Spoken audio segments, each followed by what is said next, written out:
ഒരിക്കലും മറക്കാനാവാത്ത ഓർമ്മ. മറക്കണമെന്ന് ഞാൻ പറയുന്നില്ല, അത് നടക്കാത്ത കാര്യമാണെന്ന് എനിക്കറിയാം.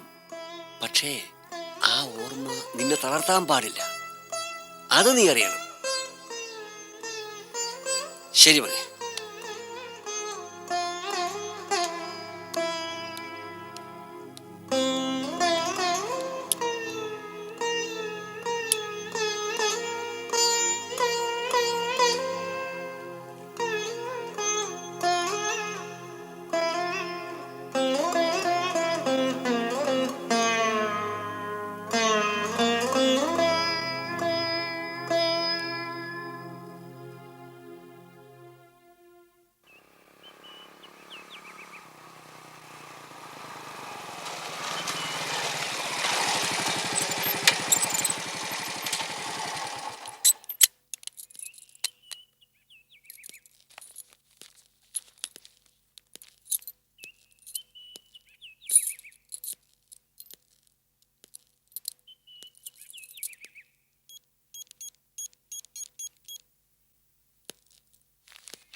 ആ, ഞാൻ വിശാല. ഞാൻ ദേ മാളികയുടെ തൊട്ടടുത്ത് നിന്ന് വിളിക്കുന്നത്. അദ്ദേഹം പോയോ? ആ, ഭാഗ്യം. അപ്പം അങ്ങോട്ട് വരാമല്ലോ. ഓക്കെ.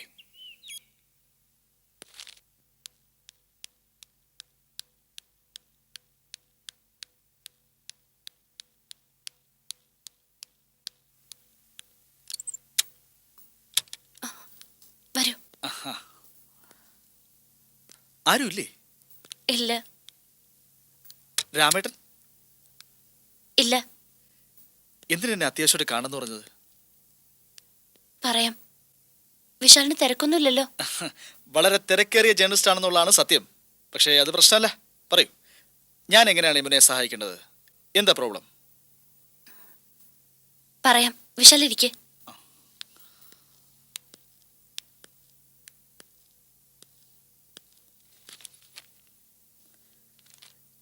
എന്താ യമുനെ?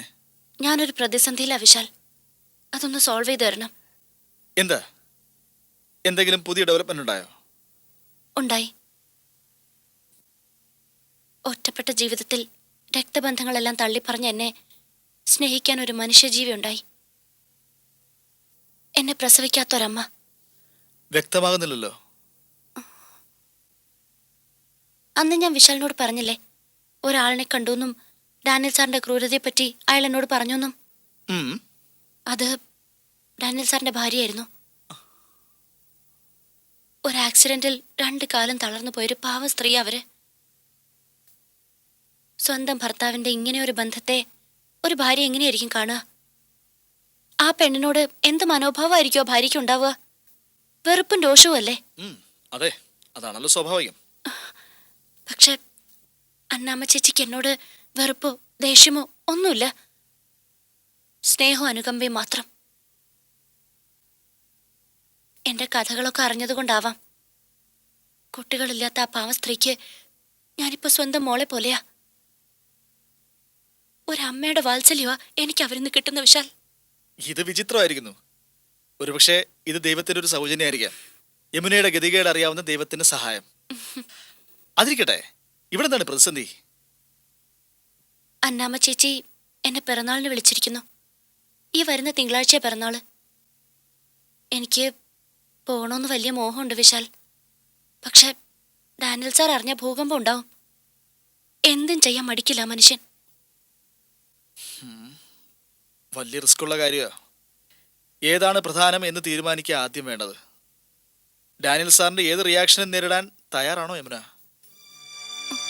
എങ്കിൽ ഈ പിറന്നാളിന് പോവാം. പക്ഷെ അത് ബുദ്ധിയാണോ? ഇത്രയും നാളും സ്വന്തം അനുഭവങ്ങളോട് ഫൈറ്റ് ചെയ്തതിന്റെ അർത്ഥം തന്നെ ഇല്ലാണ്ടാവില്ലേ? ഒരിക്കലും തോൽക്കാൻ നിന്നു കൊടുക്കില്ല എന്ന പ്രതിജ്ഞ വെറുതെ ആവില്ലേ? അത് വേണോ? ഞാൻ ആകെ ധർമ്മസങ്കടത്തിലാ വിശാൽ. ആ സാധു സ്ത്രീയുടെ മുഖം എന്റെ മുമ്പിലുണ്ട്. സ്വന്തം ഭർത്താവ് പോലും മറന്ന ആ പിറന്നാൾ ദിവസം ആ വലിയ വീട്ടില് എന്നെയും കാത്തിരിക്കുന്ന ആ രൂപം. ഞാൻ ചെന്നില്ലെങ്കിൽ അതവർക്ക് വലിയ സങ്കടാവും. പക്ഷെ പോയാൽ അപകടോ അത് ക്ഷണിച്ചു വരുത്താതിരിക്കുന്നതാണ് നല്ലത്. എങ്കിൽ ഞാനൊരു ബർത്ത്ഡേ പ്രസന്റ് വാങ്ങിത്തന്ന വിശാൽ അത് അവർക്ക് കൊണ്ട് കൊടുക്കുവോ? അത്രയെങ്കിലും ആശ്വാസമാവുമല്ലോ. നല്ല സേഷനാ. ഞാൻ പോ ലൊക്കേഷനും വീട്ടു അഡ്രസ്സും പറഞ്ഞു തന്നാൽ മതി. സംഗതി ഇവിടെ എത്തിയിരിക്കും അന്നമ്മ ചേച്ചിയുടെ കയ്യിൽ. Thank you Vishal. വാസ്തവത്തിൽ എത്ര വലിയൊരു ഹെൽപ്പാ വിശാല് ചെയ്യുന്നെന്നറിയോ? ഒരുപാട് നന്ദിയുണ്ട്. പക്ഷേ കാര്യയോട് അവസാനിക്കുന്നില്ലല്ലോ യമുനെ. യമുന ഇനി അന്നാമ്മ ചേച്ചിയെ കോണ്ടാക്ട് ചെയ്യില്ലേ? ആ വീട്ടിൽ പോവില്ലേ? ഡാനിയൽ സാർ ഒരു ബുദ്ധി രാക്ഷസനാ.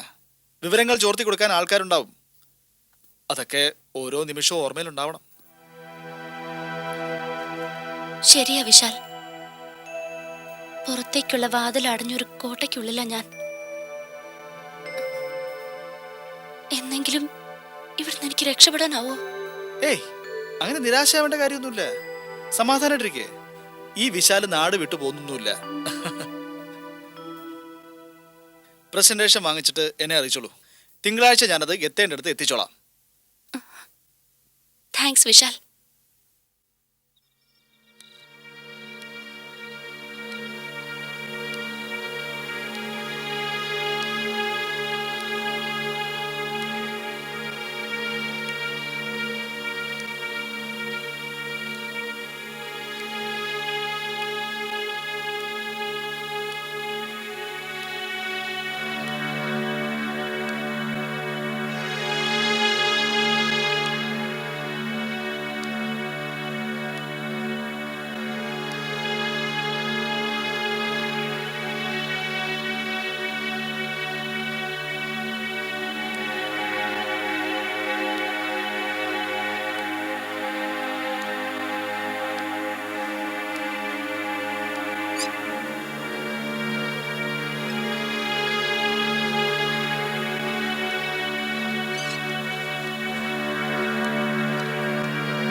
നിക്കടാ അവിടെ.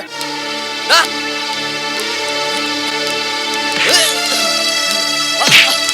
അമ്മേ. അയ്യോ.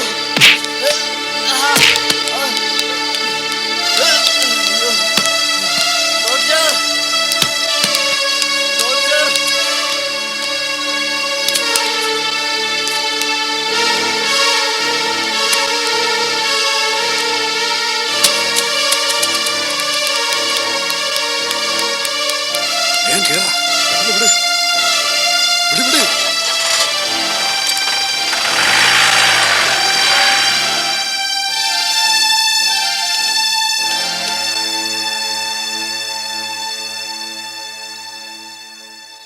Hello, police station. I am doctor Rekha Mohan.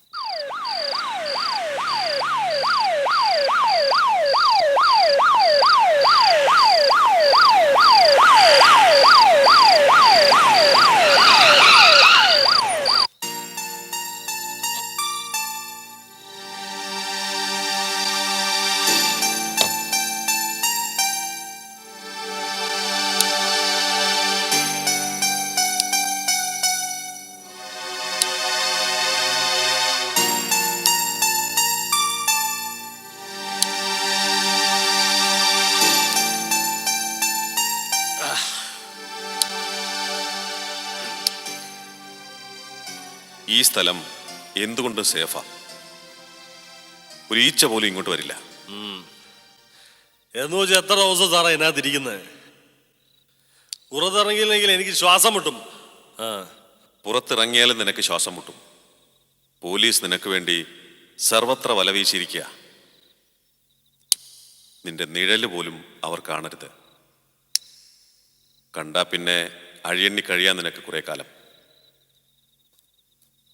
അതുകൊണ്ട് പുറത്തേക്കിറങ്ങാൻ സമയമാവുമ്പോൾ ഞാൻ പറയാം. ആകെ പൊല്ലാപ്പാവുന്ന ലക്ഷണമാണല്ലോ സാറേ.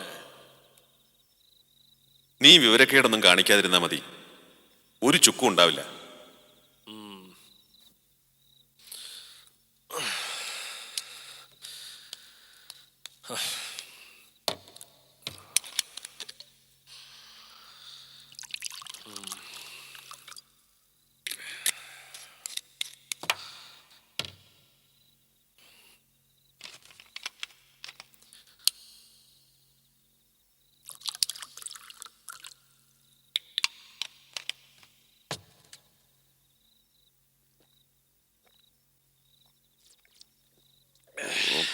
ഡാ, കുറേശ്ശെ കുടിക്ക്.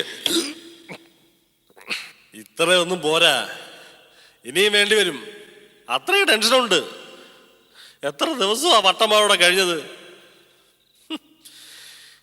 ഏറ്റെടുത്ത കാര്യം എനിക്ക് നടപ്പാക്കാൻ പറ്റില്ലല്ലോ സാറേ. എനിക്കത് സങ്കടമുണ്ട്. ആരാ കൊല്ലാനാ സാറിനെ അങ്ങോട്ട് വിട്ടത്? ആ എഞ്ചിനീയർ അല്ലേ, പ്രസാദിനെ. ആ, എന്നിട്ട് അയാളെ തട്ടാൻ എനിക്ക് പറ്റില്ലല്ലോ. എന്നിട്ട് ചത്തതോ? ഒന്നും അറിയാത്ത 3 വട്ടന്മാര്. കഷ്ടമായിപ്പോയി. ആ, കുറെ എണ്ണ ആശുപത്രിയിലായി. അതിൻ്റെയൊക്കെ ഗതി എന്താവോ എന്തോ. കഷ്ടം. അതിന് നീ എന്തിനാ എത്ര വിഷമിക്കുന്നത്? പ്രസാദ് മാത്രമല്ല, ആ നഴ്സിംഗ് ഹോം എൻ്റെ ടാർഗറ്റായിരുന്നു. ആദ്യത്തേത് മിസ്സായെങ്കിലും രണ്ടാമത്തേത് ഞാൻ നേടിയില്ലേ. ഇനി ആരാടാ അവിടെ ചികിത്സയ്ക്ക് വരുന്നത്? നീ നോക്കിക്കോ, ആ ഭൂമി എൻ്റെ കയ്യിൽ വരും. അവിടെ ബാർ ഹോട്ടൽ പൊങ്ങുകയും ചെയ്യും.